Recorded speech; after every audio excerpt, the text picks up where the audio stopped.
Bonjour tout le monde, voilà, je suis, pour ceux qui ne me connaissent pas, le père George Stalens. Voilà, je vais faire une petite leçon aujourd'hui pour parler du diaconat. J'ai parlé une autre fois, ou des fois différentes, j'ai envie de dire, dans mes sermons à la chapelle, j'ai parlé déjà du diaconat permanent. Aujourd'hui, je vais essayer de me focaliser un petit peu sur ce qu'on appelle le diaconat transitoire ou le diaconat éphémère, c'est-à-dire le diaconat qui est prévu pour les personnes qui se préparent à la prêtrise, donc le diaconat comme préparation à la prêtrise. Alors, dans mon travail, je vais me baser sur des connaissances générales que j'ai, mais je vais me baser sur deux livres en particulier. Les livres des homélies, enfin ici c'est un seul livre, à la base c'était deux livres différents, les livres des homélies de l'Église d'Angleterre. Euh, Ici j'ai un autre livre sur lequel je me base, spécifiquement un livre sur le diaconat dans les pays scandinaves et en Angleterre. Pour ceux qui ne savent pas, donc nous sommes dans la communion, enfin je suis prêtre dans la communion anglicane libre internationale. C'est-à-dire que notre communion d'église, elle n'est pas, elle ne, notre communion d'église n'a pas de relation avec l'église d'Angleterre. Nous ne sommes pas une église parallèle pour dire, ah, il y a des choses en Angleterre, on va regarder pour copier. Par contre, euh, le motto de notre communion d'église, c'est d'être fidèle à l'origine.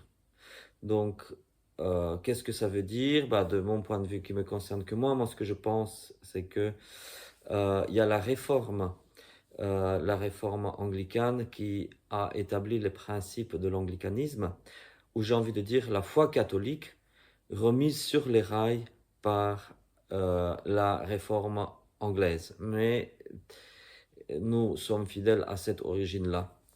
Et nous pensons aussi que, au moins en partie, euh, les autres communions, comme la communion de Cantorbéry, ont failli de amener jusqu'à présent ces idéaux de l'origine, d'où aussi la raison de notre existence. Donc j'ai raison de me baser sur des choses anciennes de l'Église d'Angleterre, des choses de l'origine de la Réforme, parce que cela ne concerne pas que l'Église d'Angleterre, vu que nous avons notre origine aussi dans cette même réforme. Je ne vais même pas dire l'origine, nous avons l'origine de notre spécificité dans cette réforme anglaise. Je pense que ce qui est dit dans ces livres d'homélie peut être intéressant aussi pour nous.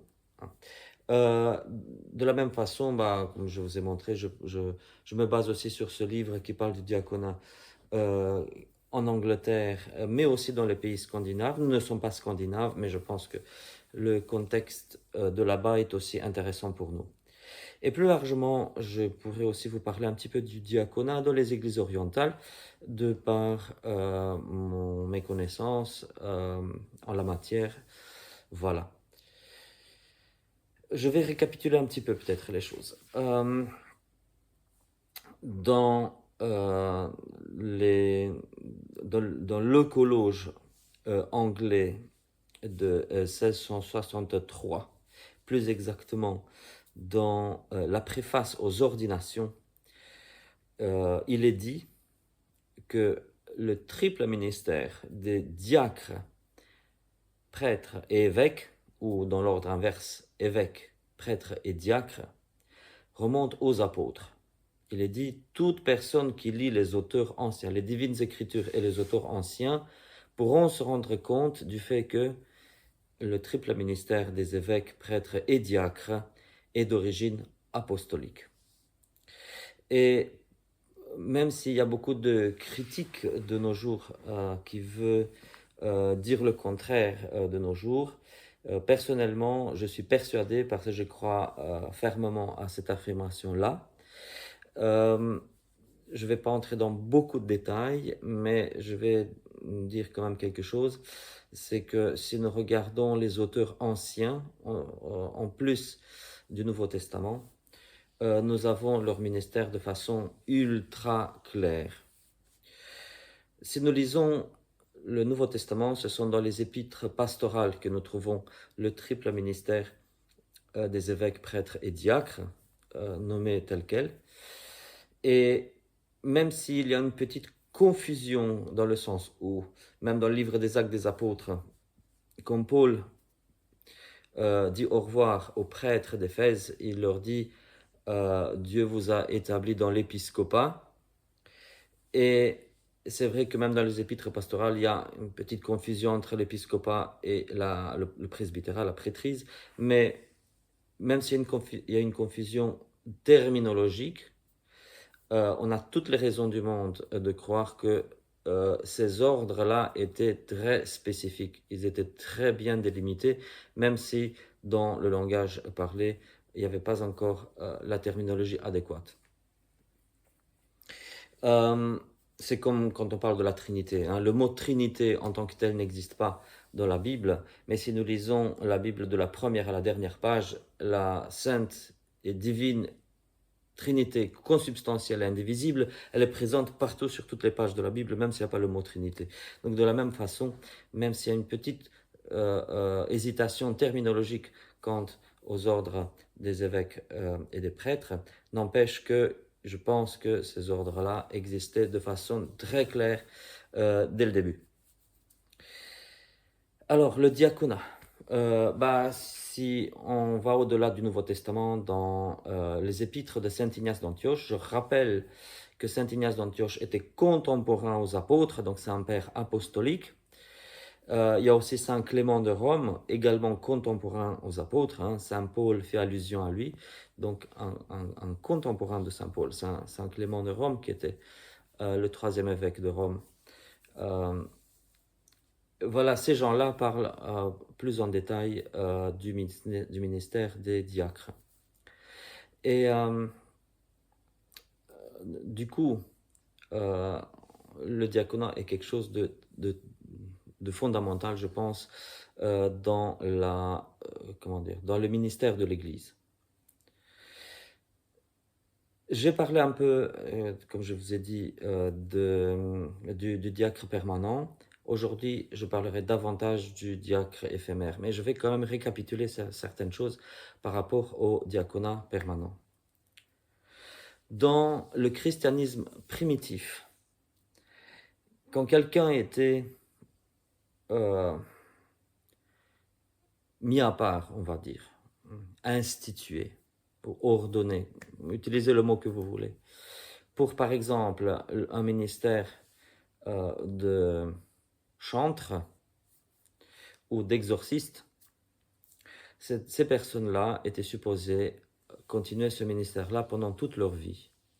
Quand quelqu'un était sacré évêque, à cette époque-là, dans le christianisme eurif, et on trouve ça même jusqu'à saint Ambroise au IVe siècle, on prend un laïc et on le fait évêque. Saint Ambroise était même, c'est le cas par définition, l'exception que nous voyons plus souvent que la règle, où un catéchumène est élu pour devenir évêque.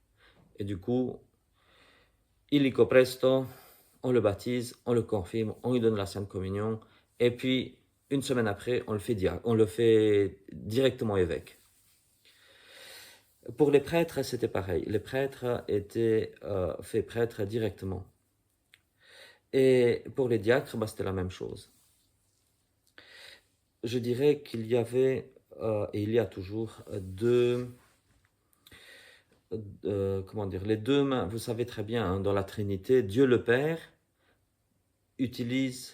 travaille avec ses deux mains. Dieu le Père travaille avec son Verbe, ou son Fils, et son Esprit Saint. Ce sont les deux mains de travail de Dieu le Père. De la même façon, dans l'Église, il y a l'évêque, et l'évêque, il travaille avec ses deux mains, qui sont ses prêtres et ses diacres. On peut utiliser aussi une autre image. de Dieu le Fils, on a, hein, comme je dis, le Père qui travaille à travers son Fils et son Esprit. À travers Dieu le Fils, il y a la succession apostolique. C'est-à-dire que le Christ a eu les apôtres ont sacré les évêques ont ordonné des prêtres et des diacres, les évêques ont consacré d'autres évêques aussi. Donc ça, c'est la succession apostolique. Et c'est ce qu'on appelle dans les statuts de notre communion anglicane libre internationale, c'est ce qu'on appelle le clergé. Et de l'autre côté, il y a une succession de l'Esprit Saint, que j'appelle les ministères charismatiques. Alors là, ce sont des dons que l'Esprit Saint donne directement à la personne. Et c'est pour ça qu'un exorciste, par exemple, n'a pas besoin d'être, de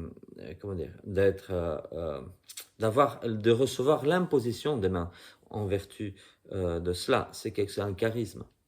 Quelqu'un qui est chantre, quelqu'un qui est enseignant dans l'Église, à la base, n'avait pas besoin d'être un prêtre. C'était une personne laïque qui recevait directement le don d'être enseignant de l'Esprit Saint. Et ces personnes-là, elles étaient instituées en Église par l'évêque, mais sans l'imposition des mains. Donc voilà, pour ce qui est de ces... Donc ici, quand on parle de diaconat, on se situe dans la succession apostolique.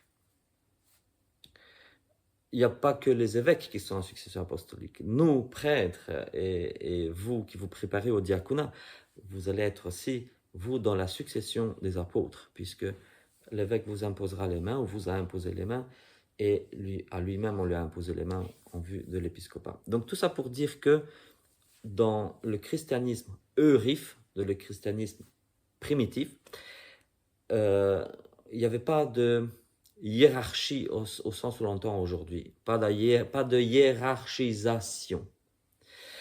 Malheureusement, voilà ce qui est arrivé, ou heureusement, voilà ce qui est arrivé au cours de l'histoire. On s'est dit, voilà, tel type, on va l'élire pour être évêque. Mais nous savons, de par l'expérience, que un bon évêque sera quelqu'un qui a été diacre avant ou prêtre avant. C'est pour ça que sur énormément de sièges épiscopaux, on a des traces écrites, donc c'est une évidence, c'est historique. Le bras droit de l'évêque était l'archidiacre, c'est-à-dire le principal diacre, le diacre principal du diocèse. C'était le bras droit de l'évêque. Il avait une fonction d'administration. Et quand l'évêque mourait, on faisait de ce diacre-là automatiquement le nouvel évêque. Parfois, les évêques qui sentaient leur mort approcher, ils disaient, moi, je vais partir à la retraite, mais je vais déjà sacrer mon successeur. Et c'était, en règle générale, c'était son bras droit, le diacre. Et ça, c'est dans tout le contexte des évêques qui mouraient d'une mort naturelle. Mais il y avait l'autre contexte des persécutions chrétiennes. Et quand les persécuteurs cherchaient à persécuter une église, on s'attaquait à qui? À sa tête. Donc, on saisissait l'évêque pour en faire un modèle, pour en faire un exemple, et on martyrisait l'évêque sur la place publique. Et dans ce cas-là, ce n'était pas son bras droit, le diacre principal, c'était un prêtre qui était élu pour lui succéder. On prenait le prêtre, puis on le faisait sacrer par 3 évêques au minimum des environs. Et donc là, on a le modèle du prêtre qui devient évêque. Mais le modèle, dans le contexte, en dehors des persécutions, c'était un diacre qui devenait évêque. Voilà que le temps passe. Et dans des villes comme Rome, qu'est-ce qu'on voit? On voit, par exemple, qu'on se dit, ah ben voilà, on a besoin d'avoir de nouveaux prêtres à l'hôtel. C'était une époque où il n'y avait pas d'école, il n'y avait pas de séminaire à l'époque. Alors, qui est-ce qu'on va choisir pour être prêtre? On va prendre déjà des diacres. On ne va pas prendre un simple laïc pour le faire prêtre, on va prendre un diacre. Pourquoi? Parce que le diacre, au moins, il sait déjà lire et écrire, il sait chanter, et donc c'est déjà pas mal.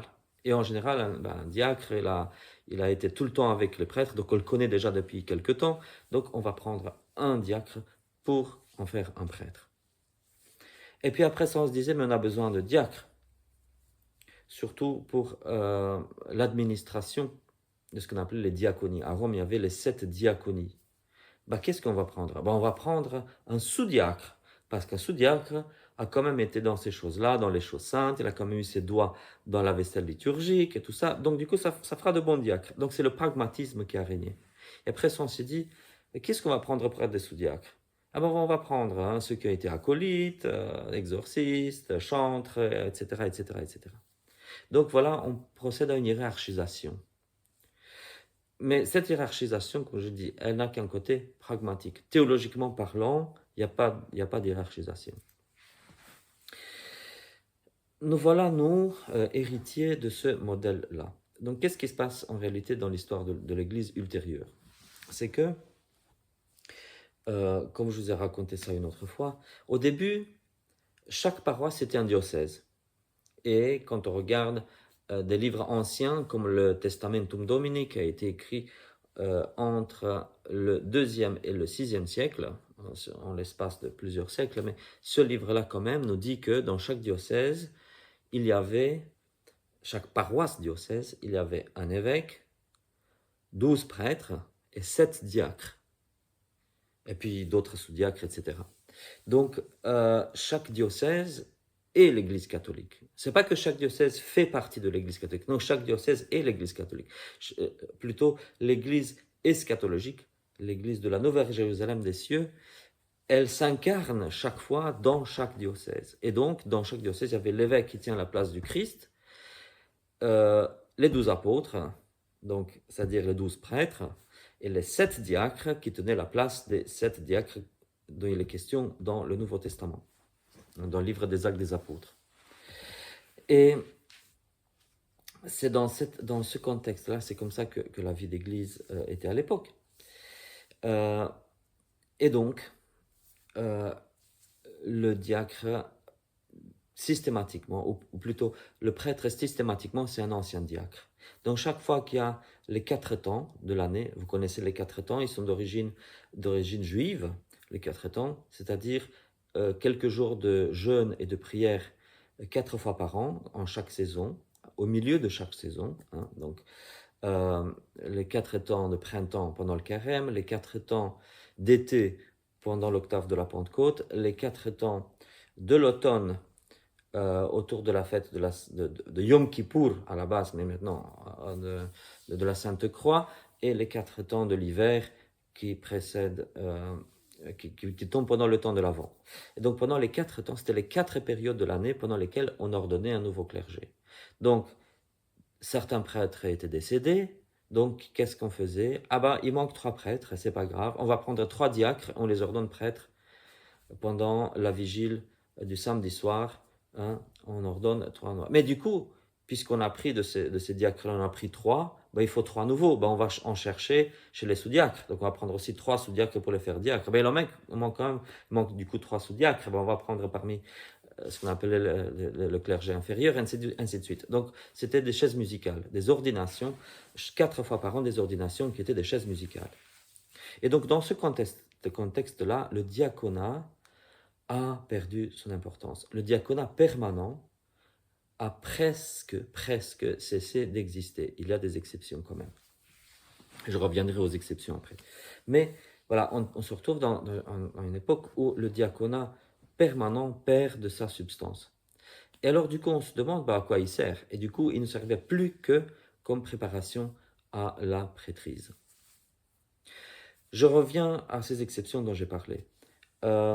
Même très tôt et très tard, on trouve quand même des diacres permanents. Comment on sait? Parce qu'il y a des pierres tombales et on voit un tel qui est décédé qui était diacre. Donc ça veut dire qu'il n'a pas été prêtre. Mais il n'y a pas que ça. Il y a une chose qui est très intéressante. J'ai envie de dire que c'est la cause pour laquelle le diaconat permanent n'a pas réellement cessé d'exister, qu'il s'est maintenu, il a survécu. Il n'a pas bien vécu, mais il a vivoté, il a survécu. C'était le diaconat féminin. Donc, comme vous le savez, à quelques exceptions près, je ne peux pas entrer dans des détails, les femmes n'étaient pas, par le passé, n'étaient pas admises à la prêtrise. Mais elles étaient admises au diaconat dès les origines de l'Église. Donc, quand vous lisez, par exemple, dans l'Épître aux Romains, Saint Paul qui parle d'une femme diacre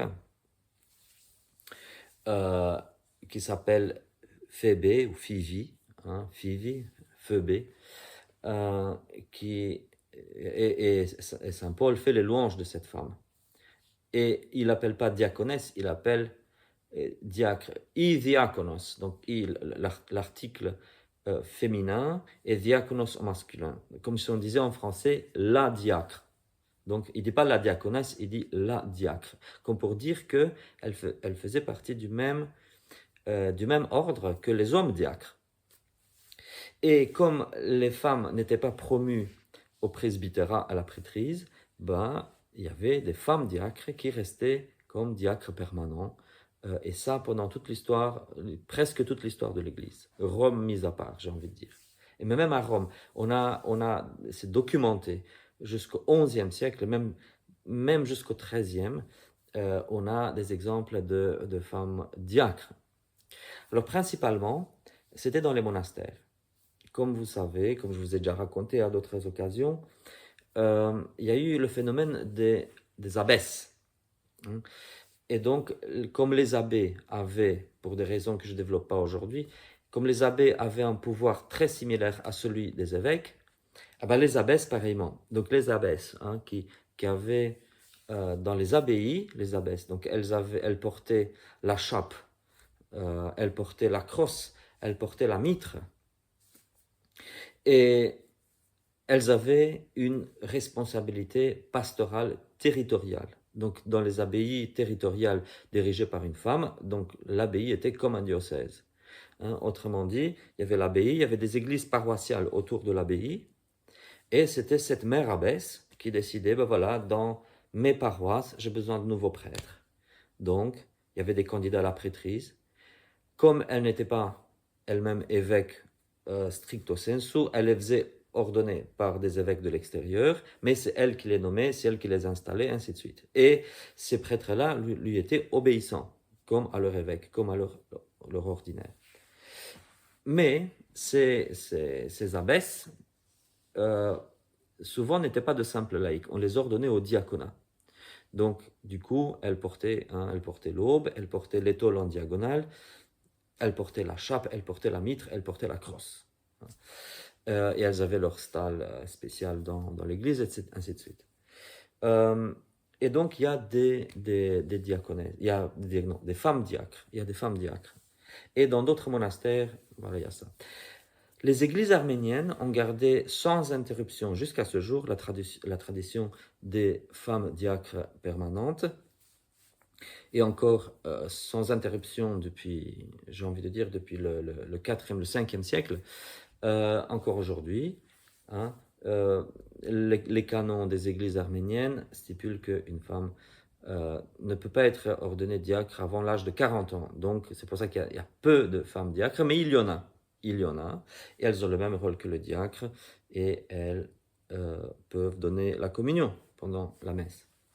Donc, quand j'entends des voix qui disent que les saints ordres féminins n'ont jamais existé ou qu'ils ont été interrompus, je dis non, historiquement c'est faux, parce qu'on a des exemples très concrets du contraire. Donc je vous ai parlé de cette hiérarchisation. Alors qu'est-ce qui se passe dans les églises de la communion romaine, et qu'est-ce qui se passe dans l'église d'Angleterre à l'époque de la réforme et de la contre-réforme? En fait, les deux corps ecclésiastiques ont continué, j'ai envie de dire, des coutumes, des traditions d'avant la réforme. C'est-à-dire que chacune se concentrait sur l'existence du diaconat, sur la prière d'ordination diaconale. Il fallait garder scrupuleusement ces choses-là, mais on a un petit peu vidé le diaconat de son sens. Il y a, comme je l'ai expliqué, il y a dans l'Eucologe anglais de 1662 et ses précédents, l'ordo pour ordonner un diacre.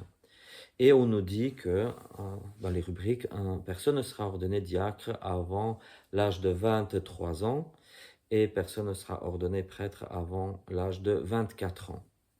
Et on dit dans ces rubriques-là que le diacre devra rester diacre pendant 1 an et après, on espère qu'il va être ordonné prêtre.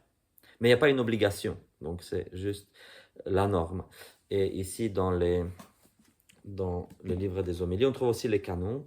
Et dans le canon 32 de l'Église d'Angleterre, on parle justement du diacre en disant « Il faut arrêter d'ordonner quelqu'un diacre et prêtre le même jour. » Et puis ils disent « Bon, il n'y a pas vraiment besoin de les garder pendant 1 an. Ce n'est pas nécessaire qu'ils soient diacres pendant 1 an. Ça peut être plus vite, mais quand même pas le même jour quand même. » Donc ça veut dire que les diacres souvent restaient diacres très peu de temps, moins qu'1 an.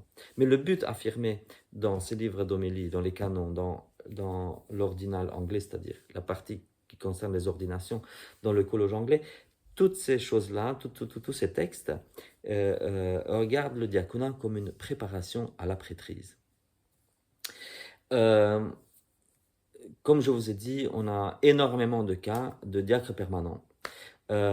Pour enseigner la théologie dans les universités, les canons exigeaient qu'on soit des membres du clergé. Et donc, il y avait des gens qui n'avaient aucune envie d'être prêtres, mais qui avaient des doctorats en théologie, qui voulaient servir comme prof. Donc, ils se faisaient ordonner diacre et puis rester diacre toute leur vie. Donc là, vers quoi on tend? Un diaconat permanent qui est plus axé sur l'enseignement.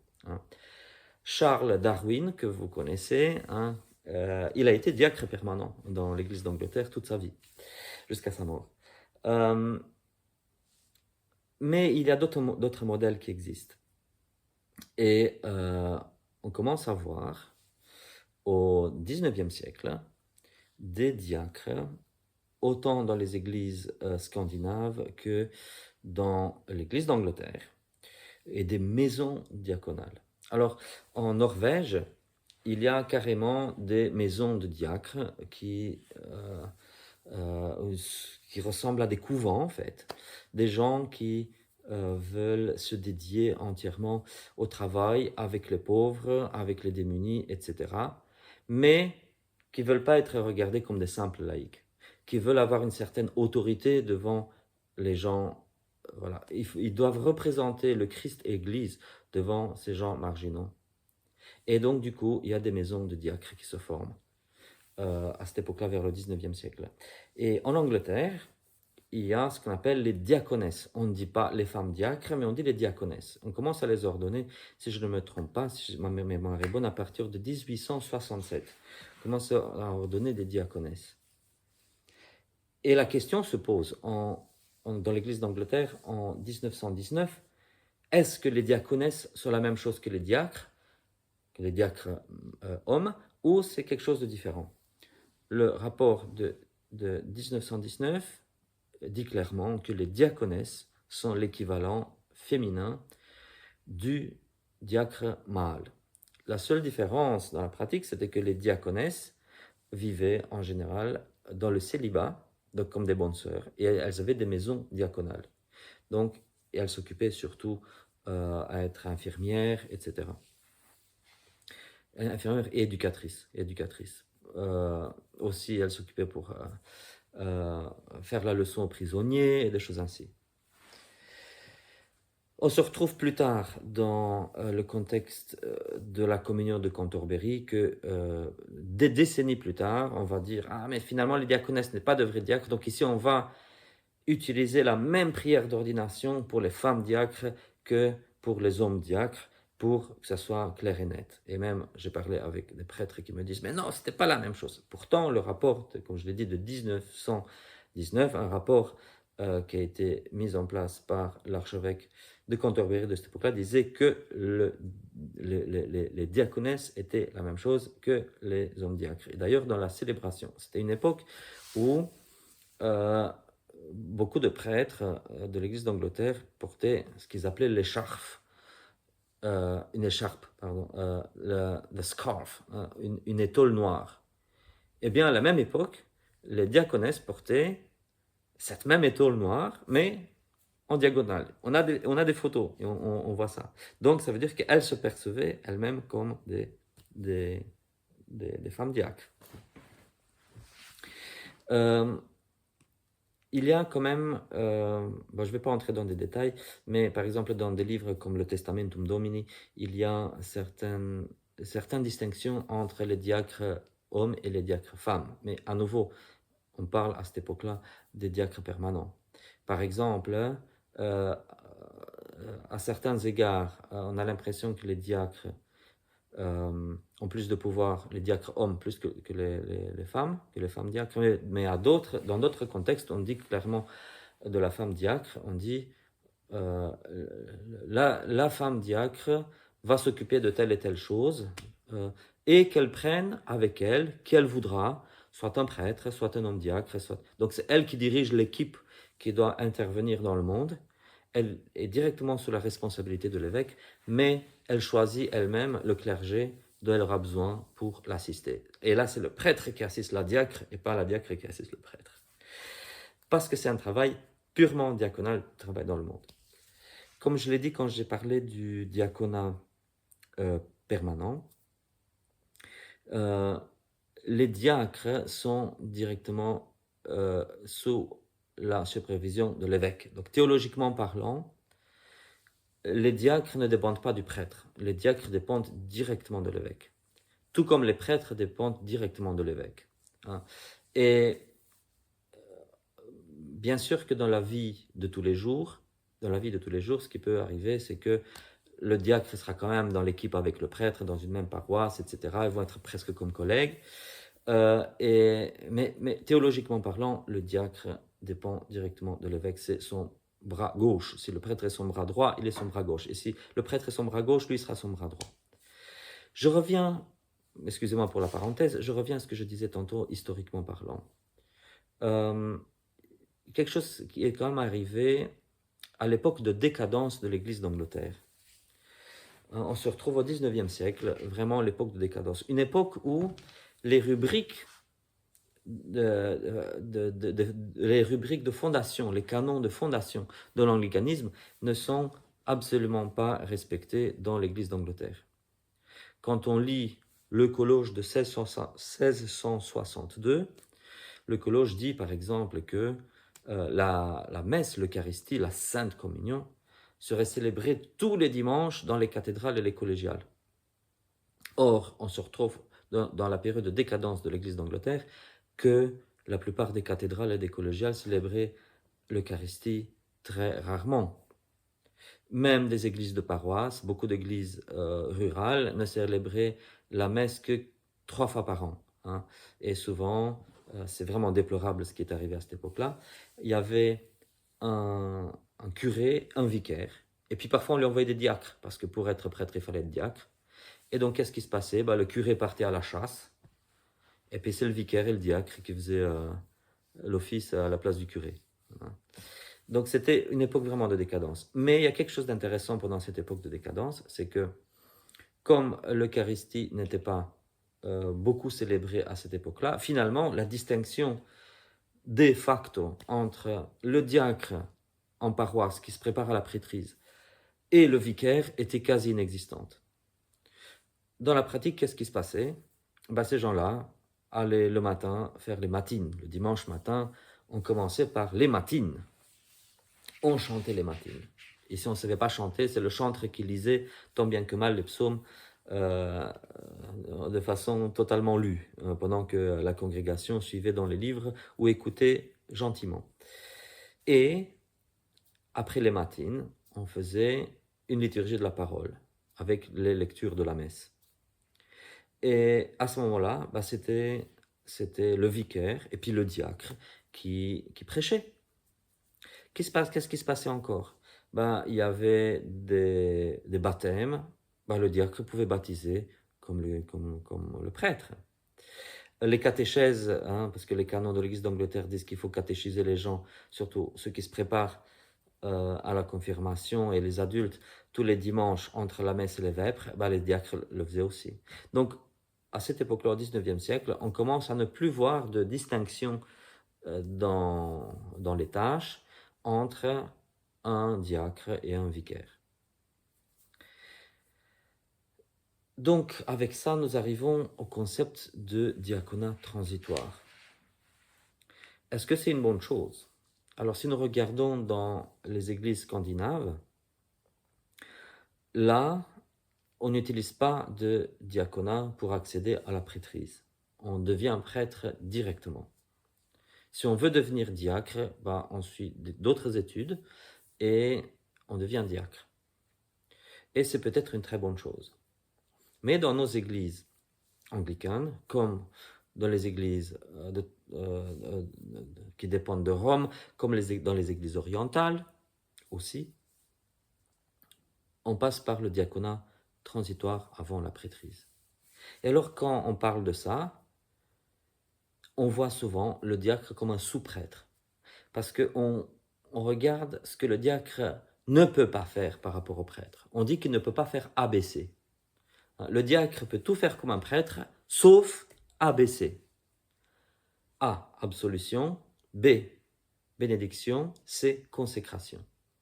Donc en gros, le diacre ne bénit pas, le diacre ne donne pas l'absolution, donc il ne peut pas ne peut pas donner l'adoption à la confession, et le diacre ne peut pas consacrer l'Eucharistie. Et dans ce cas-là, on définit le diaconat par ce que le diacre ne peut pas faire. Non pas en des termes positifs, mais en des termes négatifs. Qu'est-ce qu'un diacre ne peut pas faire par rapport à un prêtre? Et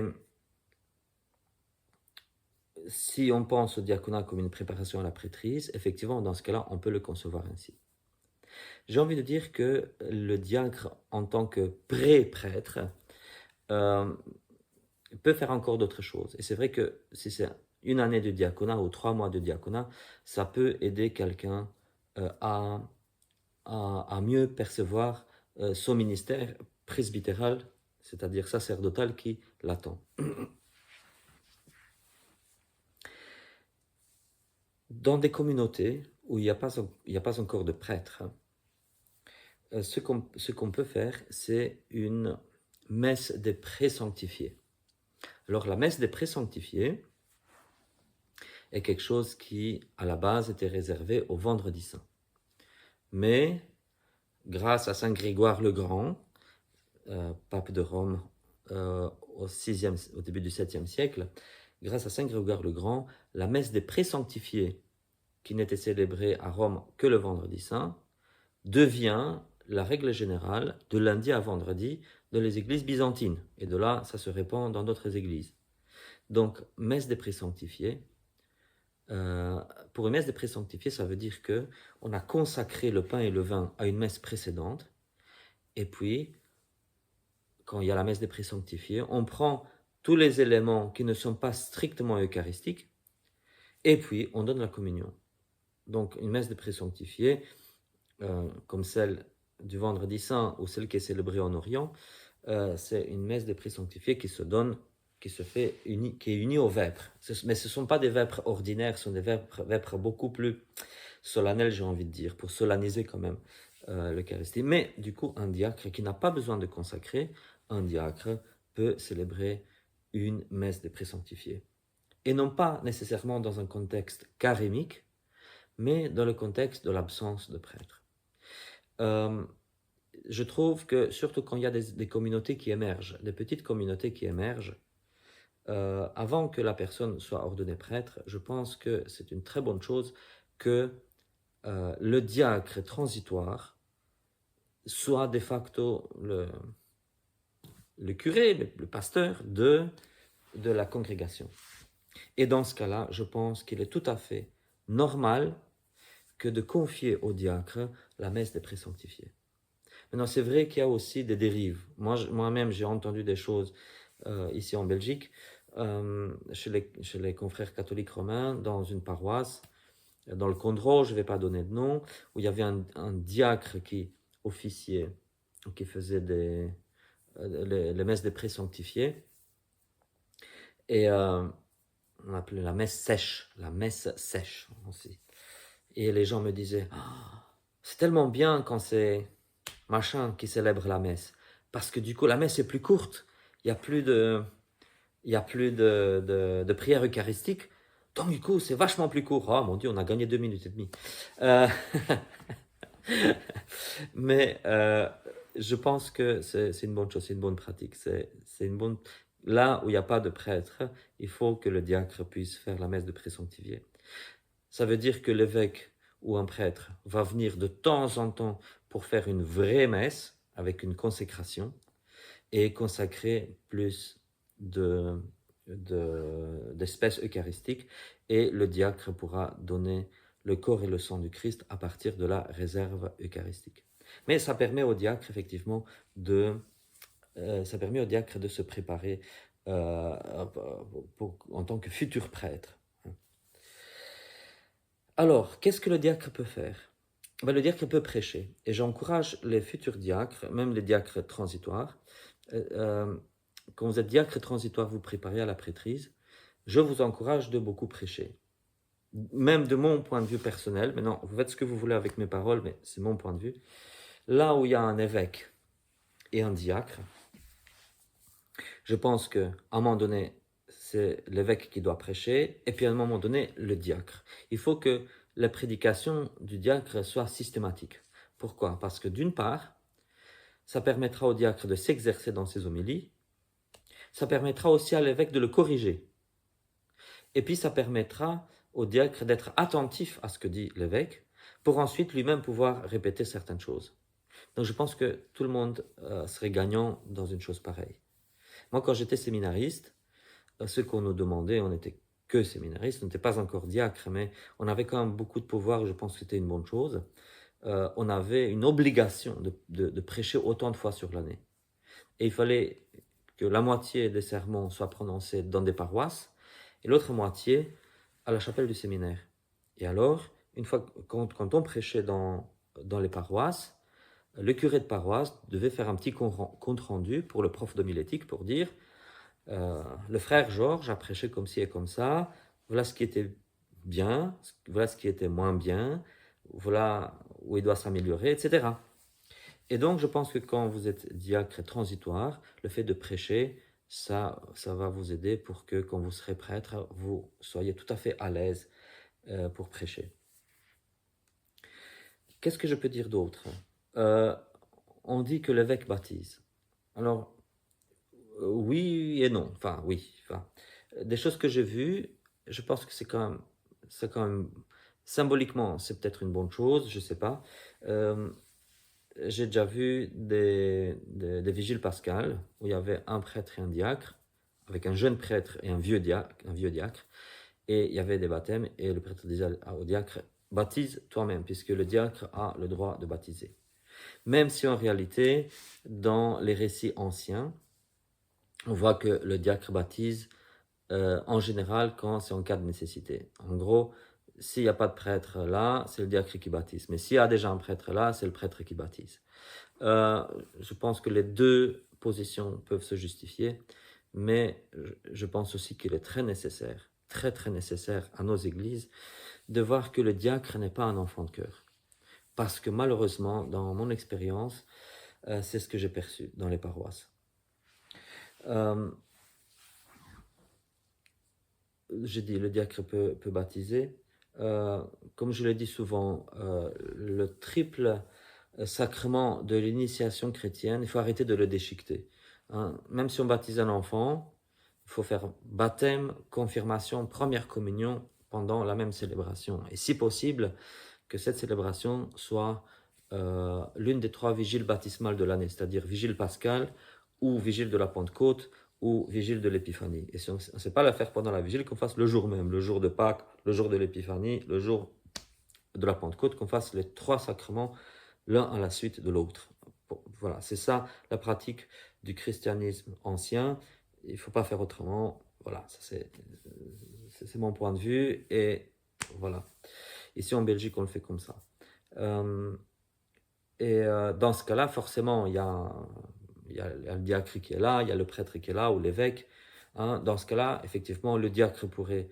dans l'église ancienne, le diacre faisait les onctions, le prêtre baptisait, l'évêque confirmait, vous répartissez les rôles. Mais voilà, les onctions étaient effectivement, c'était surtout les diacres qui procédaient aux onctions des baptisés. Mais on a aussi le cas où, par exemple, dans le Testamentum Domini, on dit qu'il y a le baptistère, et quand on baptise des femmes, on tire le rideau pour pas que les mecs voient la nudité des femmes. Il y a les femmes diacres, il y a la femme diacre qui va de l'autre côté du rideau dans le baptistère, et l'évêque prononce la formule baptismale, au nom du Père et du Fils et du Saint-Esprit, et la femme diacre plonge le catéchumène dans l'eau pendant que l'évêque dit les paroles. Donc c'est ça qui est une pratique assez, très ancienne en fait dans l'Église. Qu'est-ce que je peux dire d'autre par rapport au diacre éphémère ou permanent? Je regrette amèrement une chose qui se passe en Occident, dans la communion romaine surtout. Mais pas seulement, mais surtout dans la communion romaine. Vous prenez leur livre liturgique et il y a souvent ce genre de rubrique qui dit « Telle chose sera faite par un diacre ou un laïc ». Un diacre ou un autre ministre ou un laïc fera telle chose. Et je pense qu'il faut arrêter ça parce que du coup, ça détruit le diaconat. Ça détruit notre perception du diaconat. Si finalement tous les laïcs peuvent faire ce que doit faire le diacre, finalement, à quoi besoin d'avoir des diacres? À quoi besoin d'aspirer à des fonctions diaconales? Alors, de quoi je parle en général? Les litanies. Hein, bon, je sais que certains d'entre vous les appellent la prière universelle. Je n'aime pas la terminologie, mais bon, vous l'appelez comme vous voulez. Moi, j'utilise la terminologie ancienne de l'Église, les litanies. Et la personne qui doit lire les litanies, c'est le diacre. C'est son rôle propre à son ordre diaconal. Je n'aime pas quand je vois des laïcs lire les litanies. Pourquoi? Non pas parce que j'ai quelque chose contre les laïcs, que les laïcs chantent, parce que c'est leur rôle de chanter. C'est leur rôle de donner les réponses à la messe. C'est leur rôle, j'ai envie de dire, de cuisiner le pain et le vin, à la limite. Mais le diacre est celui qui doit lire ou chanter de préférence, les litanies. Et si le diacre n'est pas présent, ça soit fait par un prêtre. Alors quand le diacre est là, c'est le diacre qui le fait. Quand le diacre est absent, c'est un prêtre qui le fait. Et du coup, pour les gens, le diacre est quelqu'un qui fait partie des ministres ordonnés. Alors que si on remplace le diacre par un laïc, on va dire finalement le diacre, le laïc, c'est un enfant de cœur avec une étole de travers. Donc il faut arrêter ça. C'est mon opinion. Même si vous lisez dans des rubriques non. Ça soit le rôle, il faut donner au diacre son rôle. Voilà. Je vais donner aussi un exemple. C'est peut-être pas totalement pertinent, mais je le donne quand même comme exemple. Au chemin de fer, hein, quand on a, par exemple, dans l'accompagnement, il y a les tâches, il y a beaucoup de tâches. Les chefs de train ont beaucoup de tâches, pas que le contrôle des tickets, comme on croit souvent. Les chefs de train ont beaucoup de tâches essentielles de sécurité. Mais entre autres, il y a aussi le contrôle des tickets. Et quand les gens ne sont pas en ordre, il faut leur vendre des tickets. Et quand les chefs de train ont des élèves avec eux, c'est-à-dire des gens qui se préparent pour devenir eux-mêmes accompagnateurs de train, on leur dit, voilà, s'il y a un ticket à faire, tu le feras toi-même. Voilà, on leur donne leur tâche. Mais on ne va pas faire la vente des tickets par un non-cheminot. Donc, nous, on leur délègue ça. On dit, c'est dans tes attributions, tu le fais. Peut-être que tu ne peux pas encore faire un bulletin de freinage ou donner le départ du train, mais au moins, tu peux vendre les tickets. Et comme ça, les gens te voient, ils savent que c'est ce que je fais quand tu n'es pas là. Donc, voilà. Je pense que c'est la même chose qu'on peut faire avec les diacres, leur dire, ok, les litanies, c'est ton rôle. Et si tu n'es pas là, un prêtre le fera. Voilà. Le diacre doit enseigner aussi. Pas seulement pour faire une homélie, faire des catéchèses, euh, un diacre devrait pouvoir enseigner à l'extérieur. À nouveau, dans le christianisme eurif, le ministère de docteur, ça ne veut pas dire médecin, mais enseignant, le ministère de l'enseignant dans l'Église, euh, n'était pas nécessairement celui d'un ministre ordonné. Tertullien, par exemple, il était docteur de l'Église, mais il n'était, à la base, il n'était pas ordonné prêtre. Il s'est fait ordonner prêtre plus tard, ce qui a causé un conflit, je n'entre pas dans les détails, mais c'était un ministère charismatique dans l'Église. Avec le temps, l'enseignement a été réservé aux ministres ordonnés. Mais je ne pense pas qu'il faut encore le garder comme ça. Hein. Moi, je sais, il y a de très bons théologiens qui sont laïcs, C.S. Lewis, ou le moine Nicolas Steinhardt, hein, qui était un moine, mais qui n'était pas prêtre et qui prêchait. Voilà. Donc, je pense que c'est bien de voir de nos jours qu'il y ait aussi des théologiens laïcs et des enseignants laïcs, j'ai envie de dire, ceux qui enseignent les choses, mais n'empêche, le diacre peut déjà catéchiser, etc. On a beaucoup insisté sur le rôle social de l'évêque, du diacre. Au nom de l'évêque, le diacre va visiter les malades. Le diacre apporte la communion aux malades. Hein. Le diacre ne donne pas le sacrement des malades, le diacre apporte l'Eucharistie aux malades. Mais ça, c'est aussi, en tout cas, dans l'église de Rome, très tôt, les premiers siècles chrétiens, même au IIIe siècle, si je ne m'abuse pas, on a inventé le ministère des acolytes dans le but d'apporter la communion aux malades, parce qu'il n'y avait pas assez de diacres que pour apporter la communion aux malades. Donc il fallait qu'il y ait un ministre extraordinaire de l'Eucharistie, qui était celui de l'acolyte, pour apporter l'Eucharistie aux malades. Mais je pense que dans notre contexte, confier cela au diacre est aussi une bonne chose. Alors, quand c'est comme ça, moi je dis, ce que je recommande au diacre, vous allez donner la communion aux malades à domicile. Il ne faut pas juste faire en 2 temps et 3 mouvements. S'il y a un moyen, prenez le temps de lire l'évangile du jour, discutez peut-être l'évangile du jour avec le malade. Ensuite, les prières préparatoires à la communion, vous donnez la communion et vous lisez les prières après la communion. Donc, moi je me souviens encore dans une maison de repos dirigée par de bonnes sœurs, ce qui se passait tous les jours. Il y avait la messe en bas dans la chapelle du Haume, et puis les bonnes sœurs ont consacré une grande quantité d'hosties, et puis les bonnes sœurs passaient dans les chambres, et puis à chaque résident, voici l'agneau de Dieu, voici qui enlève le péché du monde, Pâques. Voici l'agneau de Dieu, voici qui enlève Pâques. Hein.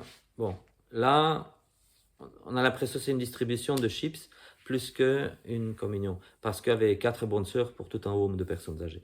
Mais je pense que dans le contexte petit dans lequel nous sommes, il y a moyen que les diacres aillent. Il ne va pas avoir de communion sur le tapis roulant, donc il y a quand même moyen pour que les diacres donnent la communion de façon décente et en prenant le temps. S'il n'y a pas assez de prêtres que pour faire ça, bah justement, vous les diacres, vous êtes là.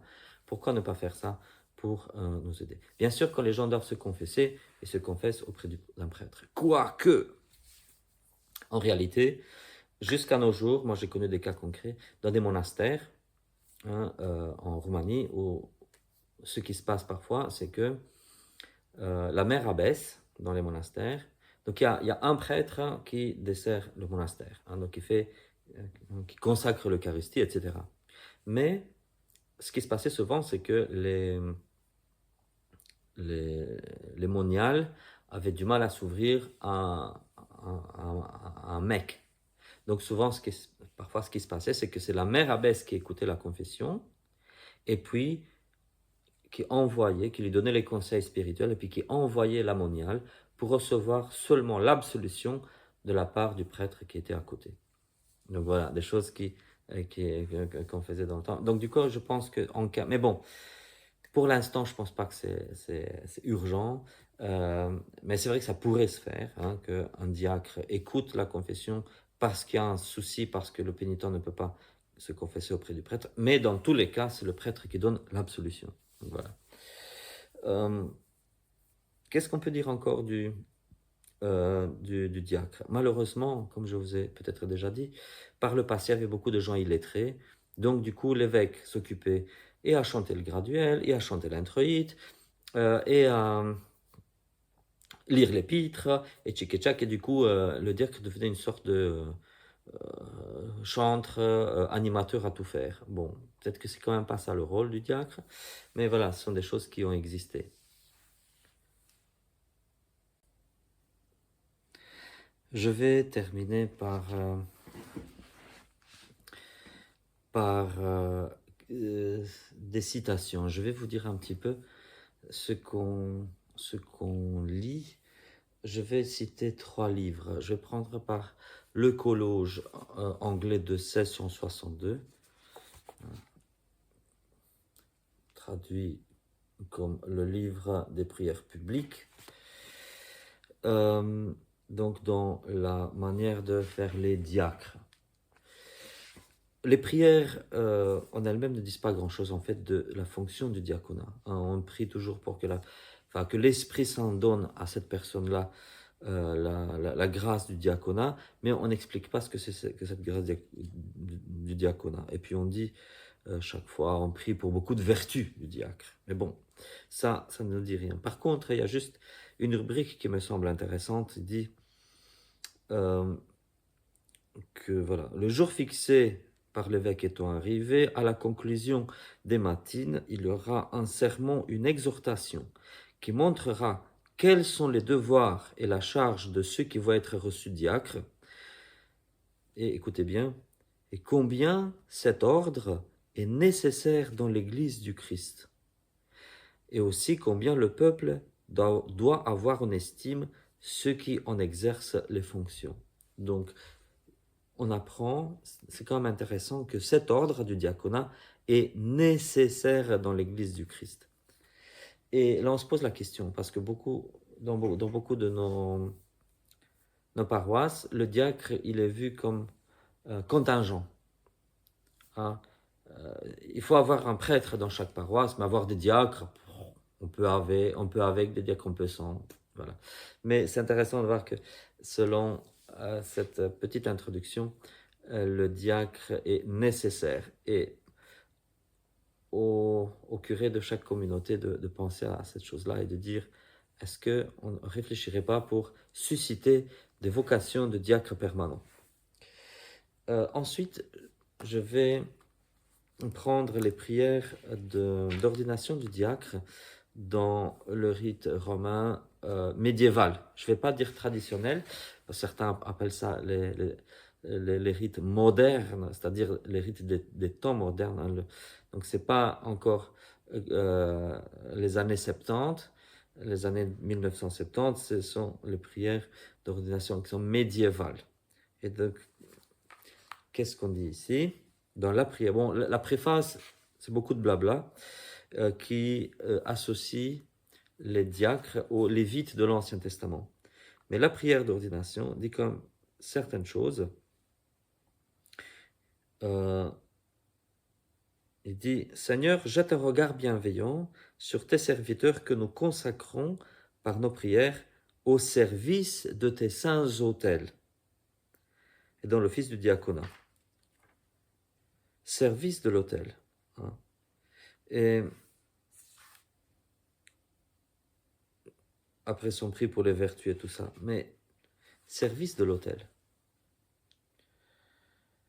C'est vaste, n'est-ce pas, le service de l'autel? Il était du devoir du diacre de recevoir les dons pour l'offertoire, bien sûr. Et pourquoi cela? Parce que, en fait, tout ce que nous faisons dans la liturgie est une icône de ce qui se fait dans le monde. Donc, étant donné que le diacre dans le monde était chargé ou est chargé de s'occuper des choses dans le monde et aussi du temporel de l'Église, c'est-à-dire des choses matérielles de l'Église. Ah ben, quand on est à la messe, c'est le diacre qui reçoit le pain et le vin qui sont les choses matérielles. Intéressant. Le diacre s'occupe des choses matérielles à l'extérieur du bâtiment de l'Église. Donc quand on est à l'intérieur du sanctuaire, c'est lui qui reçoit le pain et le vin de la part des fidèles pour les amener à l'autel, parce que c'est une icône de ce qu'il fait dans le monde. Il prend tout ce qui vient du monde et le dépose sur l'autel du Christ. Voilà. Je vais prendre aussi un autre livre, le Testamentum Domini. Ce livre ancien, donc comme je dis, qui a commencé à être écrit au IIe siècle et qui a été achevé au VIe. Et le chapitre 34, qui s'occupe du diacre, nous dit les choses suivantes. Le service du diacre doit être ceci. Tout d'abord, il doit accomplir seulement les choses qui lui ont été ordonnées par l'évêque. Il doit être le conseiller de tout le clergé et un secrétaire pour toute l'Église, un conseiller du clergé. Nous, prêtres, et même les diacres, même les évêques, nous, prêtres et les évêques, on devrait regarder les diacres comme des gens dont on prend conseil, leur demander à eux. Et c'est comme je l'ai dit tantôt, hein, le diacre, l'une des deux fonctions du diacre, c'est d'être au service personnel de l'évêque. Non pas pour lui mettre les chaussettes, ni pour conduire nécessairement sa voiture, mais pour être dans le ministère épiscopal le bras droit de l'évêque. Donc c'est lui qui est le conseiller de tout le clergé. Pas seulement de toute l'Église, mais de tout le clergé. Alors, il doit s'occuper des malades et des étrangers. Il doit aider les veuves. Il doit être un père pour les orphelins, ou comme un père pour les orphelins. Il doit visiter les maisons des indigents pour que ceux-là ne vivent pas dans l'étroitesse ou pour ne pas que ceux-là doivent travailler quand ils sont malades. Donc c'est une époque où il n'y avait pas encore la sécurité sociale et l'Église s'occupait beaucoup des pauvres et donc de ceux qui étaient trop malades pour travailler. Donc secourir tous ces gens-là. Le diacre doit visiter les maisons des catéchumènes. Ah, intéressant. Et affirmer ceux qui tremblent et enseigner les ignorants. Affermir ceux qui tremblent, ceux qui hésitent. Il doit revêtir les défunts, enterrer les étrangers, être un guide aux réfugiés et aux exilés. Si dans nos communautés nous avons des réfugiés, nous avons des exilés, donc le diacre doit être auprès d'eux. C'est intéressant.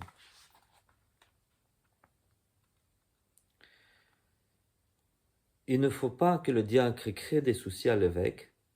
Cependant, le dimanche, il doit tout rappeler à l'évêque, afin que l'évêque soit au courant de tout. C'est l'évêque, le diacre qui sert d'agenda plus ou moins à l'évêque. C'est intéressant. Pendant la convocation, donc ça veut dire pendant la messe, le diacre doit être un surveillant. C'est intéressant parce que évêque signifie surveillant. Donc ici, le diacre, donc ça veut dire que l'évêque lui délègue quelque chose de son ministère de surveillance et il surveille. Et il doit se promener dans l'église pour regarder s'il s'y trouve quelqu'un qui fait des mauvaises choses et s'il y a quelqu'un qui provoque un scandale pour l'exclure de l'église. Donc ça veut dire que le diacre, bien sûr à une époque où les églises étaient grandes et il y avait beaucoup de monde, regardait pour voir s'il y a un scandale. Donc en gros, être un peu comme un vigile dans une institution profane. Donc s'il y a quelqu'un qui provoque des scandales dans l'église pour l'escorter dehors. Voilà. Et il doit visiter les personnes qui commettent des erreurs et le dire à l'évêque, etc. Alors, l'évêque qui se trouve sur le littoral, le diacre qui se trouve sur le littoral, dit le texte, doit passer sur le littoral de temps en temps pour voir s'il y a eu des naufragiés et s'il y a eu des gens qui sont morts dans la mer pour les enterrer. Le diacre s'occupe de l'hôtellerie. Il regarde aussi s'il y a des malades. Voilà. Et en tout cas, il doit rapporter à l'Église qui sont les nécessiteux, quels sont leurs besoins. Il doit aider les vieillards à faire leur toilette. Et voilà, c'est à peu près tout ce que le texte nous dit. Donc, à une époque, comme je dis, où il n'y avait pas la sécurité sociale, où il n'y avait pas d'aide-soignant, ben l'évêque remplissait un peu toutes ces fonctions-là. Bien sûr qu'il y a des fonctions qu'il ne devrait plus remplir aujourd'hui, vu que nous avons des aides-soignants et des choses ainsi. Mais quand même, certaines choses devraient nous faire réfléchir de tout cela. Et effectivement, comme je l'ai dit, en Norvège, il n'y a pas si longtemps, il y avait des maisons de diacres qui étaient infirmiers, etc. Je vais quand même conclure par une chose. Je crois que quand il y a des laïcs dans nos assemblées qui se disent, voilà, moi, je suis arrivé à la retraite et je veux faire du bénévolat. Et en faisant du bénévolat, je voudrais, je sais pas moi, faire des choses au home, donc à la maison de retraite, ou bien aller visiter des malades dans les hôpitaux, être bénévole dans les hôpitaux. Et moi, je pense que si quelqu'un est diacre, même une personne qui pousse les chaises des malades, je ne sais pas comment ça se passe en France, mais ici en Belgique, par exemple, quand j'ai eu le pied cassé, je suis arrivé aux urgences, et après ça, on m'a dit, voilà, on vous met dans un fauteuil roulant, et il y aura des bénévoles qui viendront vous conduire jusque là et là, à l'intérieur de l'hôpital. Et quand je regarde ces bénévoles, je me dis, si des gens font du bénévolat, si ces gens-là sont chrétiens, ce serait pas mal que ces gens-là soient aussi diacres. Même si c'est juste pour aller au bénévolat en portant le col clérical. Une diacre qui est bénévole, qui porte le col clérical, et ça permettrait aussi aux malades de poser la question, vous êtes prêtre, vous êtes diacre, qu'est-ce que vous faites, etc. Et ça permet aussi de ramener les gens à l'église et ramener le Christ à ces gens-là. Voilà. Ou ramener l'église dans le monde, si on peut dire ça ainsi. Voilà, je vais peut-être conclure avec tout ça. J'ai parlé un peu plus d'une heure.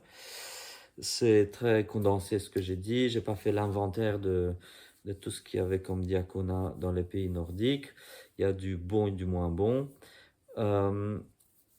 Mais voilà, je pense qu'il y a moyen de composer avec tout ça. Donc le diacre, un rôle liturgique, un rôle d'assistance à l'évêque, le diacre comme ministre personnel de l'évêque, quelqu'un qui participe dans certaines tâches de gouvernance de l'évêque, et puis d'autre part, le diacre comme ministre de l'Église dans le monde, celui qui représente l'Église dans le monde. Je reviens encore à ce que je disais au début de l'exposé. Dieu le Père travaille avec son Verbe et son Esprit Saint. Et dans ce cas-là, on peut aussi dire que le diacre, si le prêtre est l'image du prêtre, si le prêtre est l'image du Christ, si le prêtre est l'image du Christ, alors le diacre est l'image de l'Esprit Saint. On nous dit souvent à nos prêtres, quand vous allez dans le monde, et les gens vous regardent, faites attention, parce que ils vous regardent comme si vous étiez le Christ. C'est peut-être un peu exagéré, mais quand même. Alors je dirais au diacre, quand vous allez dans le monde, faites attention, vous devez les gens, en vous regardant, devraient y voir l'Esprit Saint. Voilà. Merci pour votre attention.